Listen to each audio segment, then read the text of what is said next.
We are diving deep today into a story that just went absolutely viral. It's a story that, on the surface, felt like, some spicy therapist drama. Right. But the deeper you go, the stranger. And, frankly, the more complicated the whole psychological landscape becomes. It really does. And it all kicks off with this one core, just explosive public statement from a woman named Kendra Hilty. Yeah, delivered to millions of people across social media. And that statement, which really became the emotional hook for her entire 25-part saga, was this: I fell in love with my psychiatrist, and he knew that, and he kept me for years as a patient until I was brave enough to... Okay, let's just unpack that immediately. Right. Our mission today is to go way beyond the sensational headlines. This deep dive is going to explore Kendra's very public narrative, this whirlwind of allegations. We're talking medical malpractice, manipulation, obsession. And then it just keeps going. Public doxing, these bizarre AI-fueled conspiracy theories. But, and this is the critical pivot for us, we are juxtaposing her very loud, very subjective narrative against the horrific, hidden, and frankly, violent realities that are facing modern mental health care professionals. Professionals who are often, suffering completely in silence. Exactly. So we have to hold multiple, often conflicting perspectives in view here. On one side, you've got Kendra's detailed, sensationalized allegations, all delivered to the court of public opinion. And on the other? On the other, you have these little fragments of context about her psychiatrist, who we only know as Dr. X, a man who is, and you have to understand this, legally constrained by strict HIPAA laws. He literally cannot say a single word. Not a damn word in his own defense without basically ending his career. And then we have this third vital perspective. Right, from the psychiatric nurse. From an exclusive interview with a psychiatric nurse named Clarice, who documents this systemic violence, this crisis that really forms the backdrop for Dr. X's higher practice. So the central question we're tackling is, it's deeply uncomfortable. Yep. Could Kendra's psychiatrist really be this sophisticated villain in the modern medical age, using his professional position to feed his ego or manipulate a vulnerable patient? Or, and this is the other possibility, is he simply a mental health professional who's just struggling to maintain absolutely firm professional boundaries under nearly impossible circumstances? A crisis-ridden healthcare system, a patient whose genuine but maybe pathological feelings are spiraling out of control. And then weaponized on social media. We really need to go granular into the sources to try and distinguish between, professional malice and simple human misinterpretation that gets amplified by obsession. Okay, so let's start where this whole phenomenon began, with Kendra Hilty herself. She's 36, she lives in Arizona, and the story kicks off in August of 2025. Right, so she needed to go back on her ADHD medication. She does what millions of us do. She Googles psychiatry in the city and just chooses the first provider who pops up. Schedules a 90-minute virtual intake. Seems pretty standard.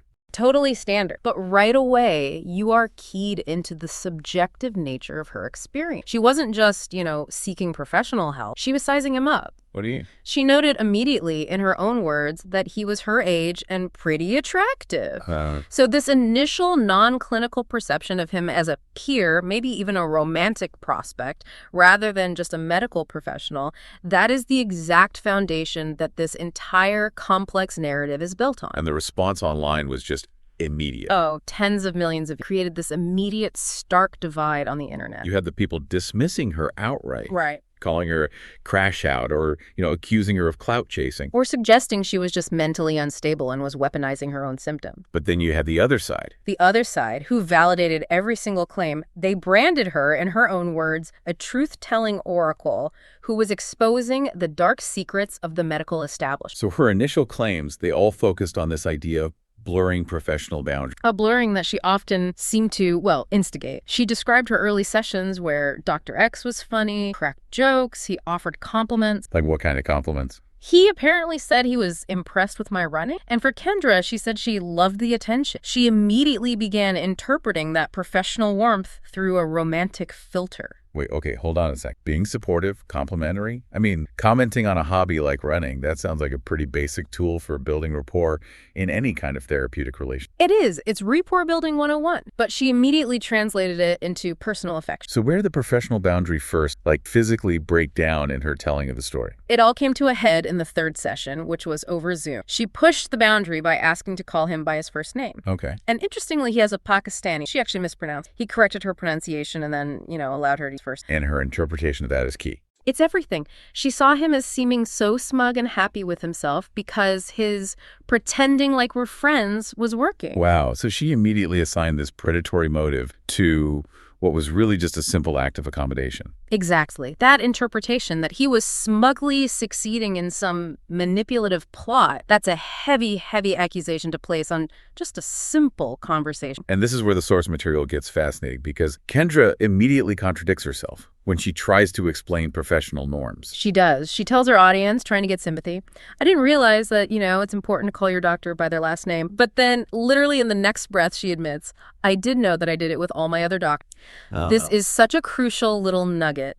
It reveals this inner conflict. She knew the rules, she knew the professional standard, but she chose to push past it in this one specific interaction. The psychological function of that contradiction is really important, isn't it? It suggests that the desire for the boundary to be blurred was, internally rationalized by her own feelings. Yes, but she retrospectively assigned all the blame and all the intent for that blurring entirely to him. She initiated it, but she insists he welcomed it with Predatory. Which sets the stage for what she calls the special interest claim. Absolutely. This is where she claims Dr. X started turning up the volume on us being friendly. She alleged that on their 6th session, when he was asking about self-harm idea, he told her, I have to ask this big special in mine. And once again, her interpretation of that comment, purely romantic. Purely. She said she felt like I was special. I mean, it is almost impossible to overstate the interpretive gap here. It's huge. It's vast. For a psychiatrist, asking about self-harm or suicide ideation isn't an optional conversation piece. It is the most fundamental, required inquiry in any treatment plan. It determines everything. It assesses risk. It determines if you need to be hospitalized. It informs the choice of medication.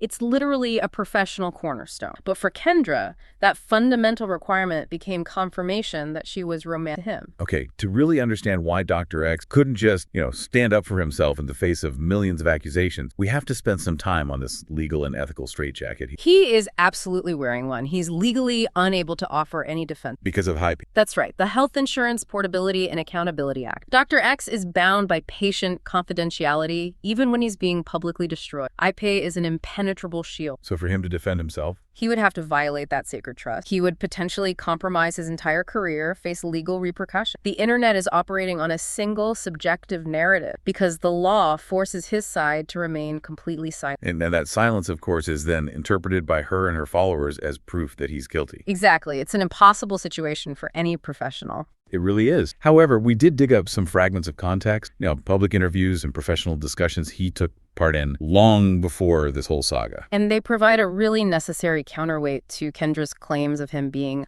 emotionally deadened. What do they show? They show a human being with a clear professional ethic. In one interview, he actually joked that being a physician was his backup plan. His backup plan? To what? He said he initially wanted to be a ninja. Chuckle soft. Okay. It immediately complicates that caricature of the cold, manipulative doctor. He's clearly trying to show he has a personality, to connect with people. And on a more serious note. On a far more serious note, he emphasized that his core motivation is rooted in a desire to help others, and that he sees his profession as an honor. He also talked about the patient relationship. He did.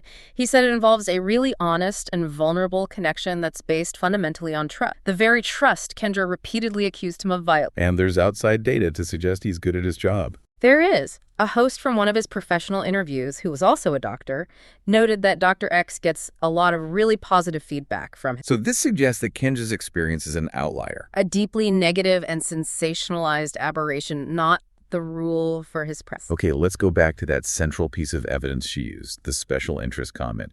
We found the factual professional context for that. We did, and it completely, utterly obliterates her romantic. In another public forum, Dr. X discussed his special interest, and it is entirely clinical and specialized. He has dedicated part of his career to developing novel antipsychotics. Okay. More specifically, his focus revolves around the clinical use of ketamine for advanced treatment of resistant depression, particularly in patients dealing with severe, persistent suicide ideation. So ideation is self-harm. Hey, cool. This changes everything. He wasn't saying you are special to me. He was saying your symptoms, self-harm ideation, fall directly into my unique area of clinical expertise. Yes. His specialty is literally dealing with the most vulnerable and volatile aspects of psychiatric distress. If a patient is dealing with persistent thoughts of harm, asking about that center. Because it helps determine if they qualify for these advanced treatments he specializes. Precise. This professional focus directly informs why asking about self-harm would be a special interest of the most clinical, life-saving center. It completely debunks her romantic interpretation. It removes the malice and replaces it with professional dedication. The sources show that as her obsession got deeper, her actions became increasingly severe. She moved from misinterpretation to genuine self-endangerment. And then to outright public harassment. The car accident incident in January 2024 is probably the most startling example of that It's terrifying. Kendra was hit by a car. She had bruising, a perforated eardrum. Urgent care told her to seek immediate emergency care because they were afraid of internal bleeding. a potentially life-threatening. Absolutely. But instead of going to the emergency room, she delayed that potentially life-saving medical care for hours. Why?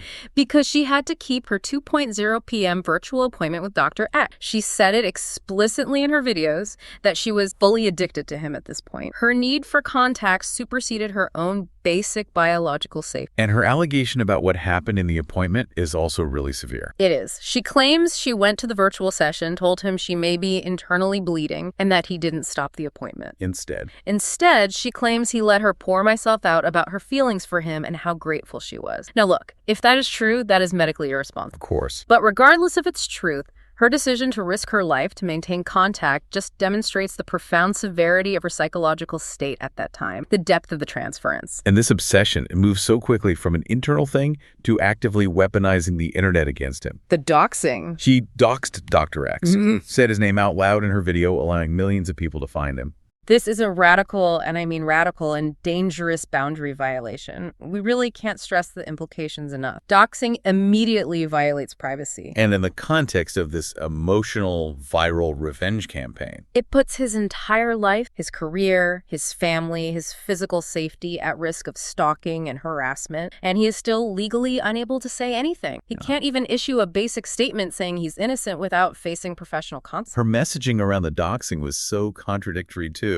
Almost calculating. It was. She claimed she accidentally said his first name. Then she insisted she didn't owe him anonymity. But then she offered this weird caveat. The one where she told her followers not to dox him further. While simultaneously encouraging them to do some investigative work and you want to DM me about it. Which is basically outsourcing the harassment while maintaining plausible deniability. Exactly. She's setting up a shadow investigation, crowdsourcing private information about a man's of manipulation. It turns a patient-doctor conflict into a public threat. This behavior leads us right to her most damaging rhetorical move, which was the misuse of the term grooming.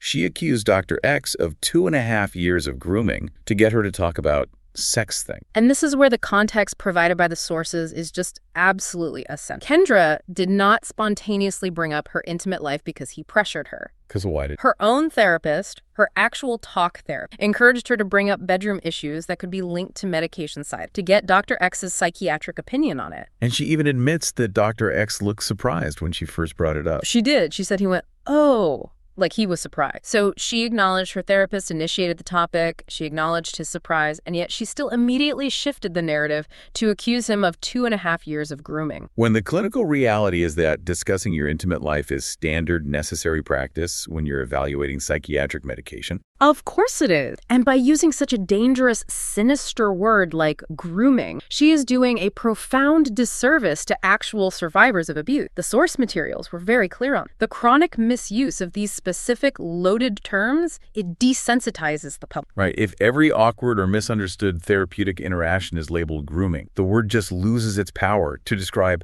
actual predatory behavior. Exactly. To really understand why Dr. X might have struggled to navigate this dynamic, why he kept her as a patient for so long, we need to bring in Clarice, the psychiatric nurse. Yes, to clarify the actual role of a psychiatrist versus a therapist. Her insight is essential here. What does she say? She stresses that a psychiatrist's primary role is diagnostics and medication management. Their appointments are meant to be short. How short? Anywhere from a quick 5-minute refill check to maybe 30 minutes for a more comprehensive review. They are not there for the weekly, hour-long, intensive, emotional, nitty-gritty therapy sessions. That's what a therapist is for. Exactly. Those are handled by licensed clinical social workers, LCSWs, or psychologists. Kendra was essentially trying to force her psychiatrist into the role of her primary talk therapist and a role he wasn't ethically or professionally designated to fill in such a limited time slot. And Clarice passionately countered the generalization that Kendra made about men in psychiatry. The one where she said they're emotionally dead inside and just want to feed off of the vulnerability of their mostly female patients. Yes. Clarice provides this important nuance that counters that simplistic villain narrative. She noted that psychiatry is often one of the least financially rewarding medical specialties. Compared to what? Surgery. Compared to plastic surgery or orthopedics, for sure. Many are drawn to it precisely because they themselves are, in her words, damaged or have lived experience and they want to pay it forward. So Kendra's blanket statement about providers being dead inside just completely overlooks that reality. It does. It overlooks that many dedicated professionals enter this difficult,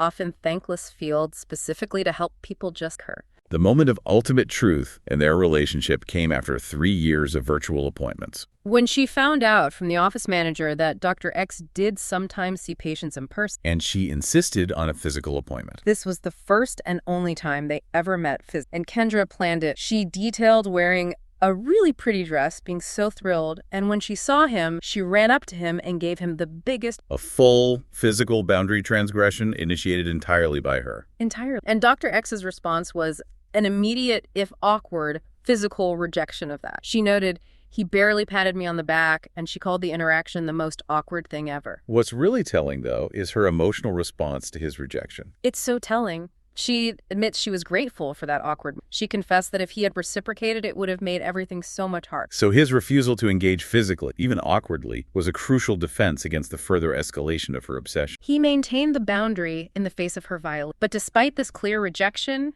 her up. Right. Fixating on his comments about her appearance. He'd notice minor saying things like, "Oh, you curled your hair," or "Oh, you're wearing glasses." And Kendra felt deeply seen and excited. So let's play devil's advocate for a sec. One could argue he was just making late conversation, trying to build rapport. You could. And Clarice pointed that out. Nurses and doctors make simple observational comp to acknowledge, to build basic trust. So how do we distinguish between just normal human interaction and what Kendra framed as subtle grooming? I think the distinction lies in her internal response and her subsequent act. Her fixation became concrete. When she showed him her other glasses, he made this throwaway comment. "I prefer turtle shell glasses." Exactly. And this is the unsettling. Dr. X himself wears turtle shell. And Kendra's response wasn't just a fleeting thought.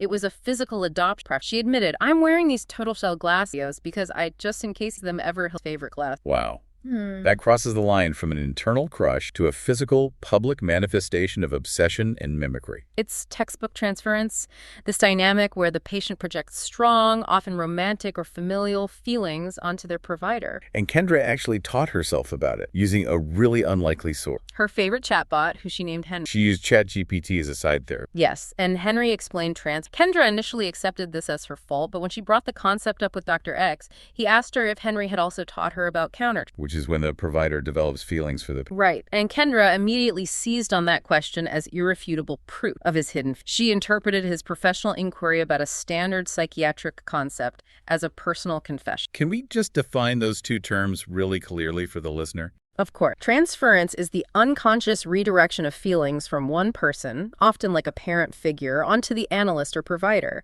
It's common. It's accepted as a psychological reality in deep therapy. And countertransference. Countertransference is the provider's emotional reaction to the patient's transference. All competent clinicians are trained rigorously to recognize, analyze, and manage their own countertransference feelings, whether they're positive, negative, or even romantic, to ensure they maintain professional boundary. So Dr. X was likely just educating her on the full dynamic. A dynamic he himself has to manage every single day. He wasn't confessing some secret love. And this leads us to what might be the moment of most staggering hypocrisy in the source material.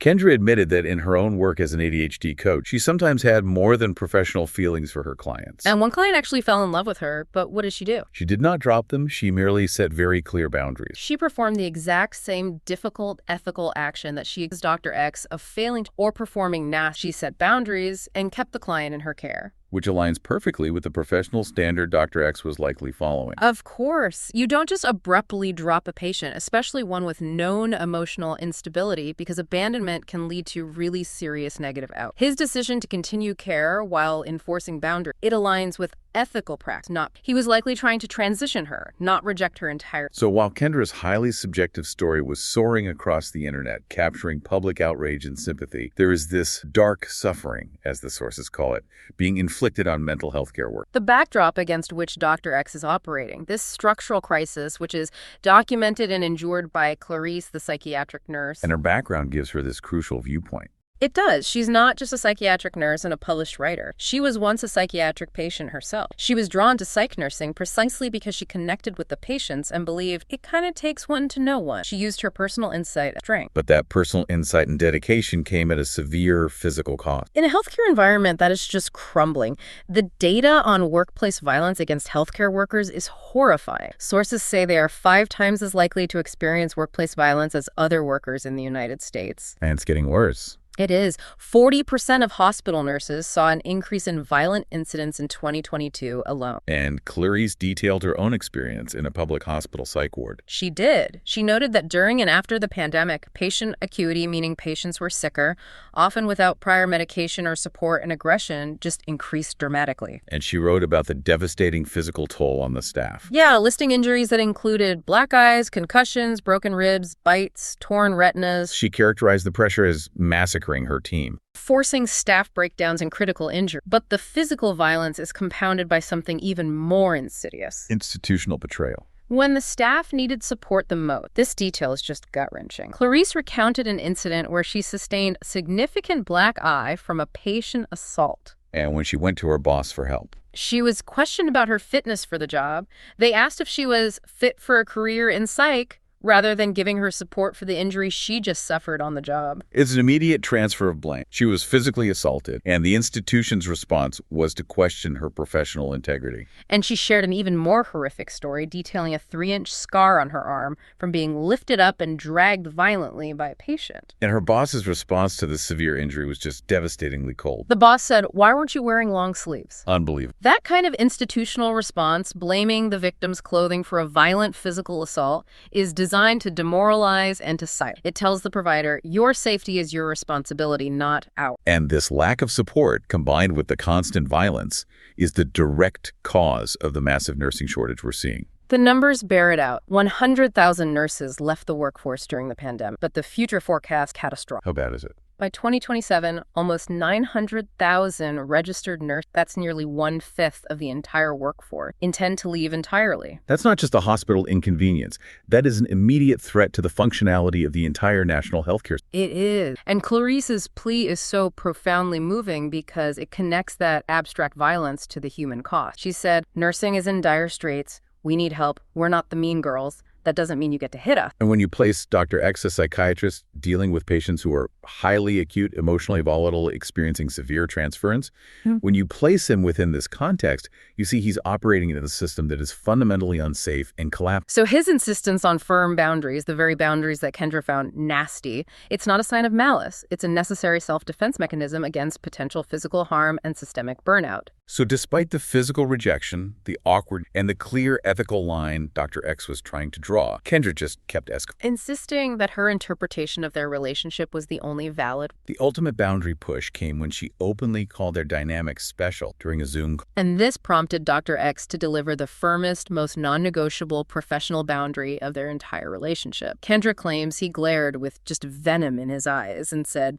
unequivocally, you and I have a professional patient doctor. And her response to that necessary professional rejection was to call his boundary setting very nasty. And to blame him, saying he manufactured it that way. She essentially refused to accept any boundary that wasn't delivered in a manner that validates. Right. If he was firm, he was malicious. If he was soft, he was flirty. There was no winning for him. None. This inability to accept professional rejection without assigning villainy to the provider is a severe psychological red flag. It just shows how insulated she had become in her own reality. The violation then became even more intimate and potentially harassing. When she confessed a sexual dream to him during a session, she told him she dreamt they hooked up right here in this office, and she noted that he looked visibly and her interpretation of his discomfort is maybe the most bizarre moment of psychological projection in the whole saga. It's wild. She interpreted his visible inability to move or breathe, his clinical reaction to this violation, as confirmation that he had probably played out that fantasy so many times in his head,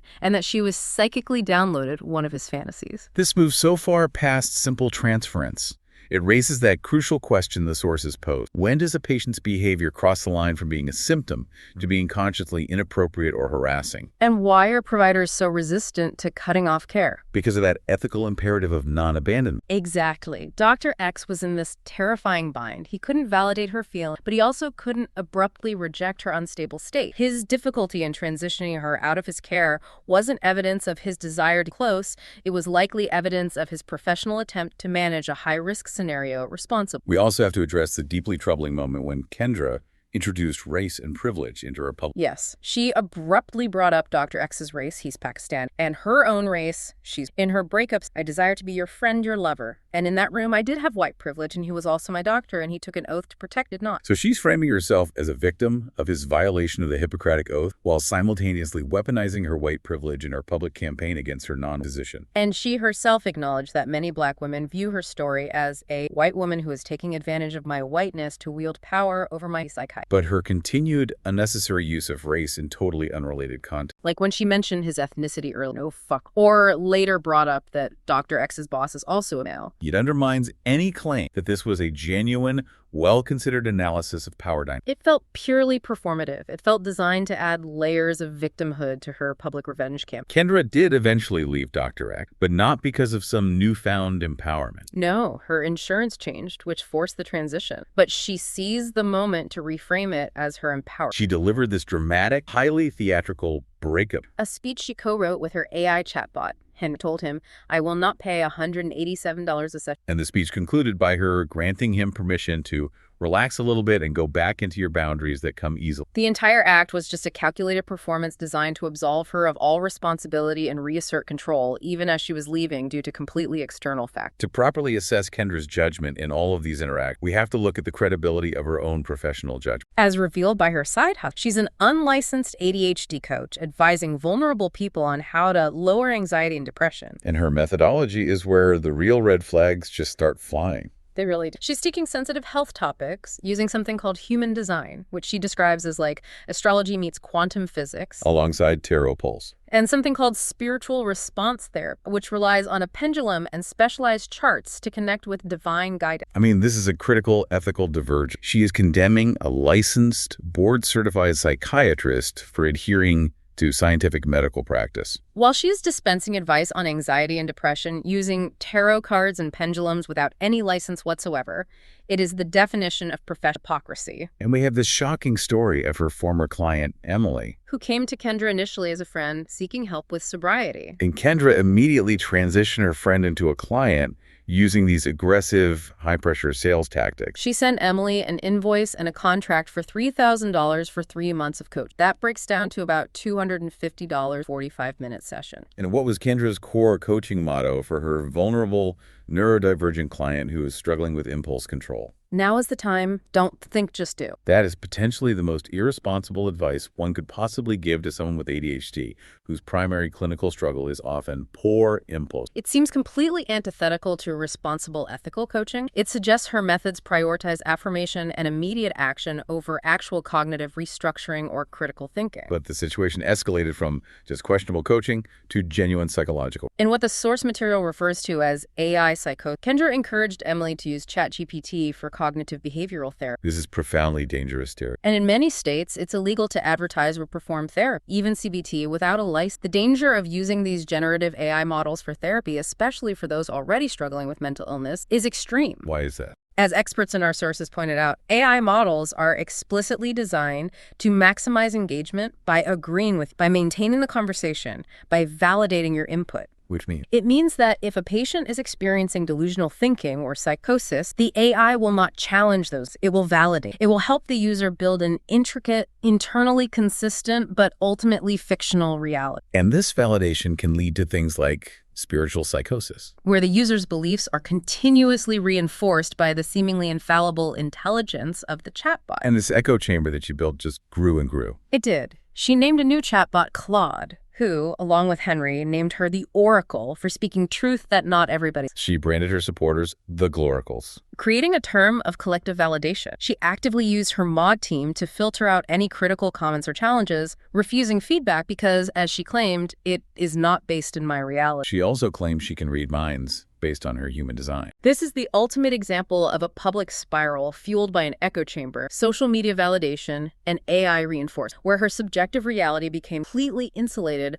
from any possibility of critical review or professional help. It's essential now to synthesize these two profoundly different narratives, the viral, loud annihilation of Dr. X and the silent, violent suffering of Clarice and mental health professionals worldwide. It is. We've seen a psychiatrist, Dr. X, legally and ethically bound by professionalism and high pay, face public threat and professional ruin. Meanwhile, Kendra, who is struggling with very real yet misdirected and weaponized feeling, was empowered by social media and AI to build this highly toxic anti-establishment following. I think it's vital to circle back to Kendra's own words she published before she went viral, words that provide the most insightful self-critique of her entire saga. She wrote, "Ever catch yourself building a whole imaginary relationship with someone after one good convo? Sometimes we confuse potential for proof. This sent me spiraling. It felt romantic, but it was actually..." Wow, that quote just perfectly encapsulates the psychological reality underlying this entire series. The feelings were absolutely real for her, but they were rooted in fantasy. Fueled by self-abandonment and dangerously magnified by the unchecked validation of the internet and generative AI. And the crisis facing mental health providers like Dr. X and Clarice, the violence, the institutional betrayal, the fear of false allegations that you can't even refute. It's not an abstract issue. No, it ripples out to impact everyone's potential future care. If nearly 900,000 nurses intend to leave the workforce by 2027,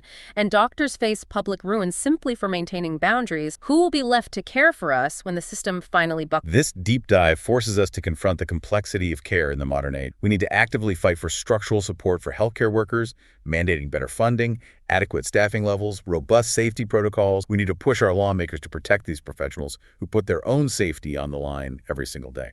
But on a personal level, we encourage you, the listener, to just second-guess assumptions about people's intentions, particularly when you're consuming this highly subjective viral content that's designed to generate outrage. We have to distinguish between genuine malice and the necessary but often awkward difficulty of a professional just trying to navigate a crisis level of transference in a collapsing healthcare system. Because if we, as a society, fail to support and protect the people who are doing this agonizing work, the psychiatrists and the psychiatric nurses, the consequences will be paid by all of us the next time we need help.